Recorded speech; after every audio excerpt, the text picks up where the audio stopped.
Bienvenue dans Histoire de sport, le premier podcast d'Intersport. Des histoires de femmes, de sport et de transmission. Je suis Christelle Javelier et ensemble nous allons découvrir 6 portraits de femmes passionnées de sport, de leur sport. Bonne écoute! Audrey est tout aussi passionnée de foot que ses enfants. Écoutons ensemble l'histoire de cette maman super active.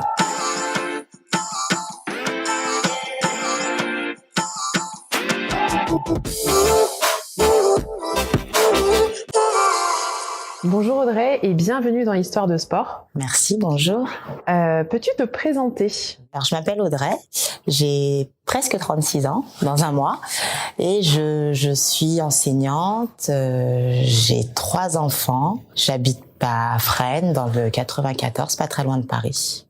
Peux-tu nous raconter ta rencontre avec le sport et le foot, je crois ? Moi, le sport, disons que j'ai toujours pratiqué, j'ai toujours été sportive. À l'école, j'ai toujours eu de bons résultats en sport, que ce soit en sport collectif ou en sport individuel, que ce soit en gymnastique ou en basket. J'ai toujours été très à l'aise avec mon corps, avec la motricité. Et le foot particulièrement, j'ai commencé à suivre le foot grâce à mon papa. Grand fan du PSG, donc c'est avec lui que je commençais à regarder les matchs et je me suis vraiment prise à aimer le foot à la Coupe du Monde 98. Voilà, j'avais 14 ans je crois et ça a été l'élément déclencheur de ma passion pour le foot. De ta passion, mais je crois que tu pratiques aussi. Et du coup, dans la pratique, en amateur beaucoup, alors depuis toute petite aussi, j'habitais dans un petit village où on n'avait pas grand-chose à faire, on n'avait pas d'infrastructure, on avait en soi qu'un espace vert et du coup le ballon de foot pour jouer. Donc ça a commencé comme ça. Donc jouer avec les garçons, jouer de manière informelle sur un petit bout de terre et puis de fil en aiguille, commencer à petit peu plus à jouer de manière formelle avec les règles, mais sans pour autant m'inscrire au club de foot du village, donc à l'époque, parce qu'on s'inscrivait pas au club du foot du village quand on avait 10, 11 ans, quand on était une fille, ça n'allait pas de soi. Et c'est venu après ma pratique vraiment du foot et surtout avec l'arrivée de mes enfants. À l'époque, qu'est-ce que la pratique du foot t'a apporté dans la vie ? Déjà au quotidien quand j'étais jeune, c'était surtout le contact et l'esprit d'équipe, l'esprit de groupe, c'était faire partie d'une famille quelque part, faire partie d'un élément qui faisait qu'on était bien ensemble, qu'on était tous ensemble et autour du ballon. Au-delà de l'aspect physique, du maintien physique, l'endurance, le cardio, ça procure aussi beaucoup de plaisir, beaucoup de joie et de bonheur quand on arrive à construire ensemble, quand on arrive à avoir un objectif, évidemment la victoire étant le meilleur des objectifs, mais ne serait-ce que de bons moments, de bonnes phases de jeu et les copinades et les rigolades, quoi. En dehors du terrain, dans ma vie de tous les jours, j'ai quand même du coup une hygiène de vie qui fait que forcément j'essaye de pas me coucher trop tard quand on sait qu'il y a match le lendemain, que ce soit pour moi ou pour les enfants, et puis inculquer aussi aux enfants la bonne hygiène de vie et le bon comportement à avoir pour pouvoir produire de bons résultats. C'est important, le coucher tôt, le manger bien, l'hydratation, et puis faire travailler les ménages, faire travailler la réflexion autour du foot aussi. C'est important. Qu'est-ce que tu trouves motivant dans le football ? Ce que je trouve motivant dans le football, alors au-delà encore de la victoire, d'y aller pour gagner, se réveiller pour faire un bon match, gagner le match, les interactions qu'on arrive à créer avec d'autres personnes sans se parler. Simplement le mouvement du corps, les yeux, les gestes qui font qu'on arrive à créer en fin de compte une conversation complètement corporelle. Et je trouve que ce langage-là, quand on arrive à y accéder, c'est quelque chose de formidable. Et dans la transmission, je trouve que c'est encore mieux quand on arrive à faire comprendre à un groupe d'enfants que ce dialogue-là, quand on arrive à l'instaurer, c'est génial, on arrive à soulever pas mal de choses avec. Quel est ton plus beau souvenir en rapport avec le foot ou un autre sport que tu as pratiqué auparavant ? Dans tout ce que j'ai pu faire comme sport, non, mon plus beau souvenir, ça restera dans le football de toute façon. On reste dans la thématique. Ouais, quand même, on est quand même 2 fois champion du monde, hein, faut pas pousser, donc ça reste quand même de très beaux moments de sport, de sport populaire et d'union populaire.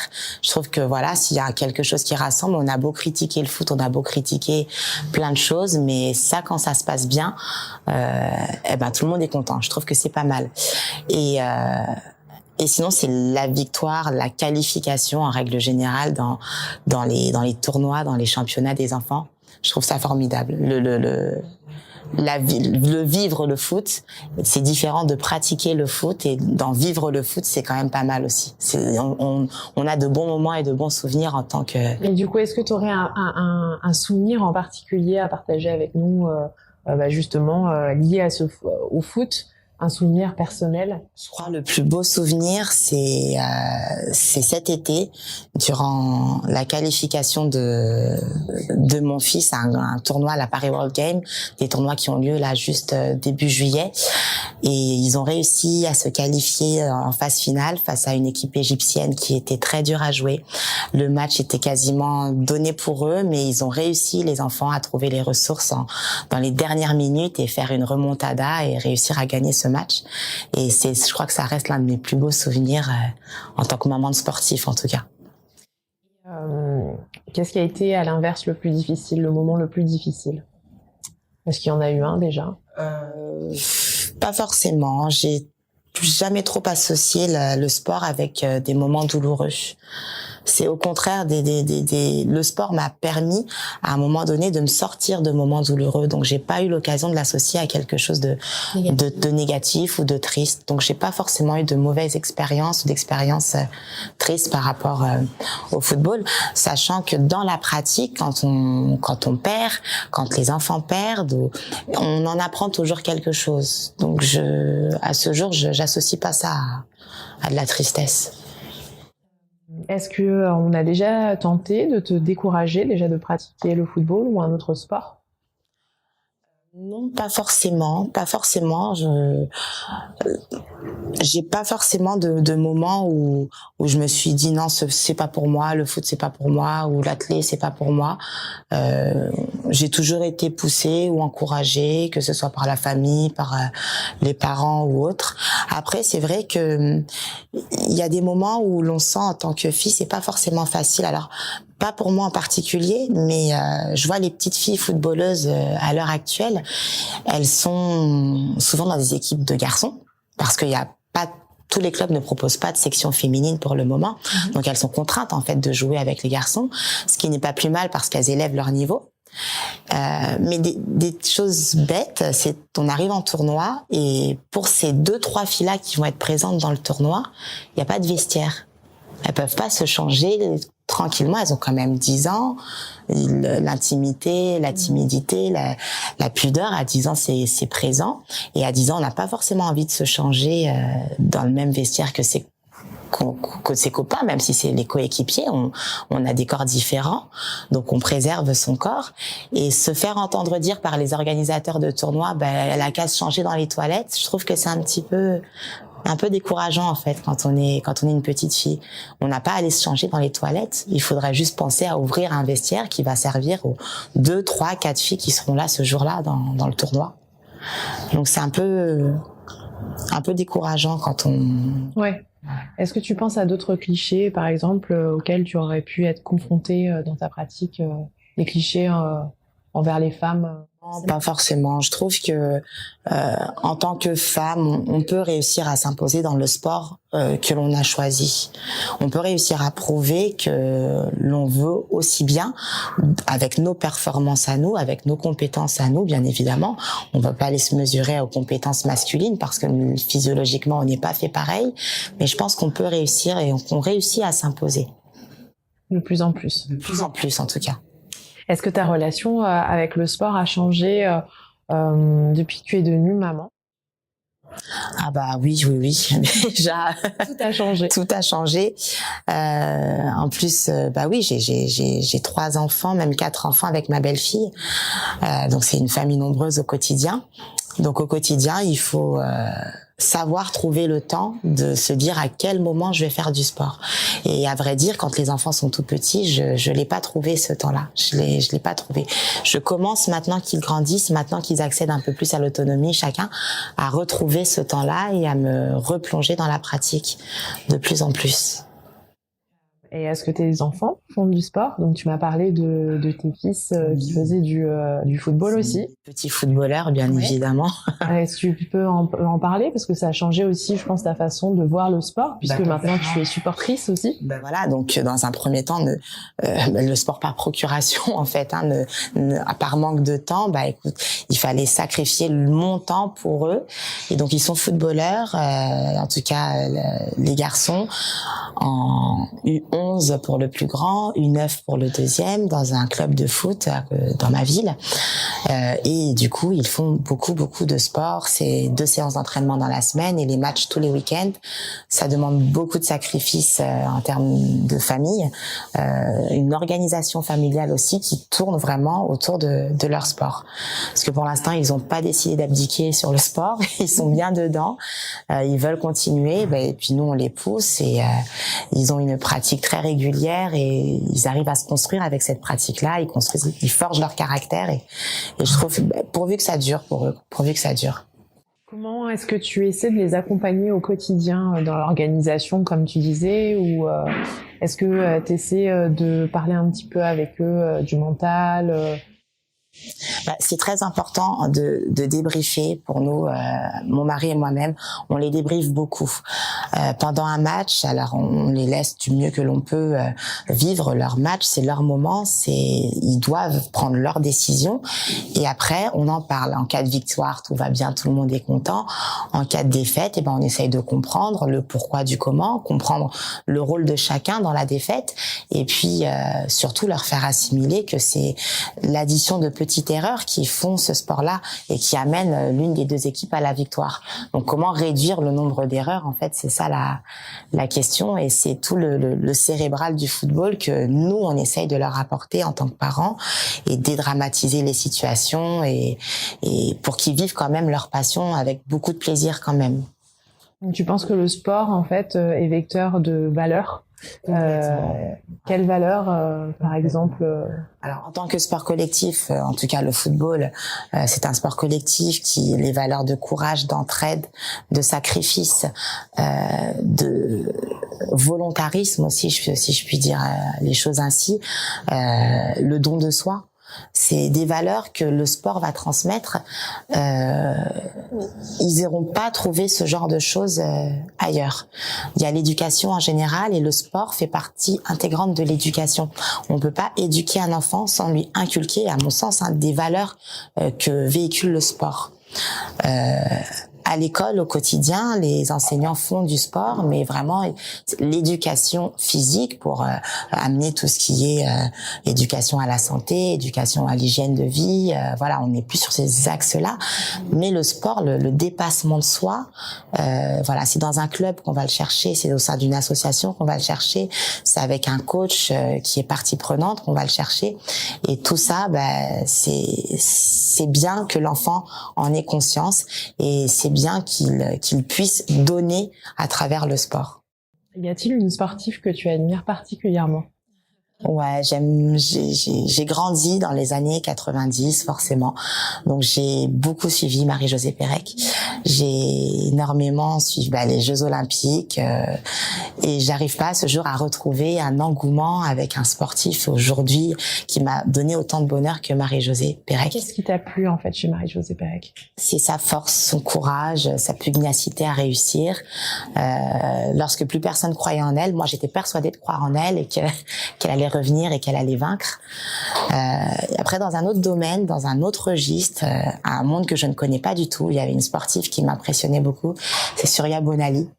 c'est bon, étant petite fille, j'aimais forcément les paillettes, j'aimais tout ça, donc elle avait tout ça, mais je trouvais que par rapport aux autres patineuses, elle avait ce côté athlétique, elle faisait ressortir le côté sport et le côté vaillant dans un sport plein de clichés, je trouve, qui était le patinage artistique, un monde qu'on saupoudre de paillettes et d'artifices et que l'on voit pas les compétences physiques et sportives au premier abord.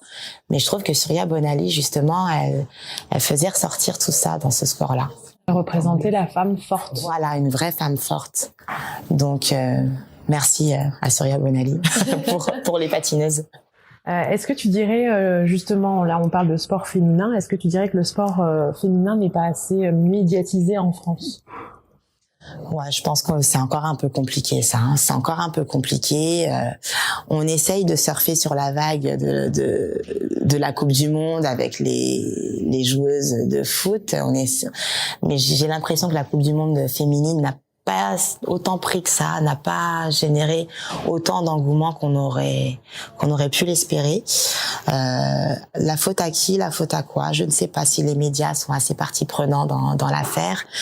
Est-ce qu'on pourrait avoir plus de médias engagés dans le sport féminin pour justement promouvoir toutes ces sportives françaises qui, je crois qu'il y a une judoka qui a gagné les Jeux Olympiques il y a pas très longtemps. On en a à peine parlé. Pourquoi on parle autant de Teddy Riner? Et c'est très bien qu'il gagne autant, c'est très bien pour la France, c'est très bien pour lui, on en est tous très contents. Mais cette judoka dont j'oublie le prénom, qui a fait aussi pas mal de choses, et ben on n'en parle pas assez. Je crois même qu'il y en a une autre qui a pointé à la NPE il y a pas si longtemps, alors qu'elle était médaillée olympique. C'est partie prenante, c'est les médias pour moi qui devraient un petit peu plus se mouiller et un petit peu plus faire confiance au sport féminin et pour pouvoir justement montrer à toutes les générations à venir que c'est possible. C'est lié aussi au fait qu'il y a beaucoup de clichés sur le rapport au sport des femmes. On dit souvent que les femmes manquent de temps. Donc toi qui es maman, aurais-tu des conseils d'organisation, entre guillemets, à donner aux femmes pour qu'elles tiennent leur séance ou pour qu'elles s'organisent mieux? Ou est-ce que c'est un faux problème au final? Le temps, tout le monde va le chercher, qu'on soit homme ou femme. Je pense que voilà, effectivement, on est dans un débat qui n'a pas lieu d'être à partir du moment où on prend la décision. Il est vrai que en tant que maman, on va être plus impliqué dans la vie dans l'organisation du quotidien de sa famille.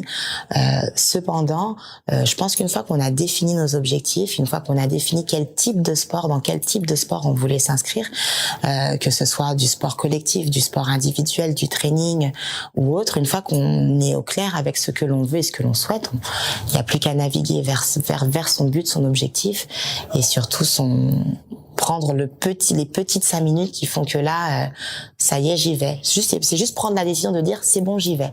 Une fois qu'on a pris la décision, c'est bon, on est lancé. Selon toi, qu'est-ce qui manque au foot féminin pour attirer plus de femmes? Qu'est-ce qu'il faudrait faire pour donner envie aux femmes, justement, de se lancer? Alors là, enfoncer les portes ouvertes. Non, c'est vrai qu'il y a beaucoup je pense qu'il y a beaucoup de femmes qui aimeraient faire du foot et qui pas se l'interdisent, mais qui se disent, un stade de foot n'est pas fait pour la femme. Qu'est-ce qui pourrait faire c'est simplement se trouver, se donner la force, se trouver peut-être la bonne copine ou la bonne personne, pas forcément la bonne copine, la bonne personne, la bonne rencontre qui fait que, en fin de compte, dans les clubs de foot, il y a de la place pour les femmes. Il y a de la place. C'est simplement, il faut aller la chercher, cette place. Et il faut, en tant que pratiquant, oser se dire non, c'est bon, viens, on essaye de le faire, on essaye de monter une équipe, on essaye de monter une section féminine, que ce soit pour des 10 ans ou pour des trentenaires. Je pense qu'il suffit juste d'avoir la motivation et l'envie, et en fait, il y a de la place dans les clubs de foot. Et qu'est-ce que tu dirais à une petite fille qui aimerait se lancer dans l'aventure du football? Qu'est-ce que tu lui dirais pour lui donner envie de le faire? Je lui dirais, viens, on y va. Non, je lui donne Tout simplement. Je lui dirais, viens, on y va. On y va parce qu'il y a de la place aussi pour toi. Tu verras. Voilà, juste la confiance, lui donner de la confiance. Cette interview touche à sa fin. Merci Audrey d'avoir partagé ton expérience. Merci de m'avoir reçu. Merci beaucoup. Et je te souhaite une bonne continuation. Merci beaucoup.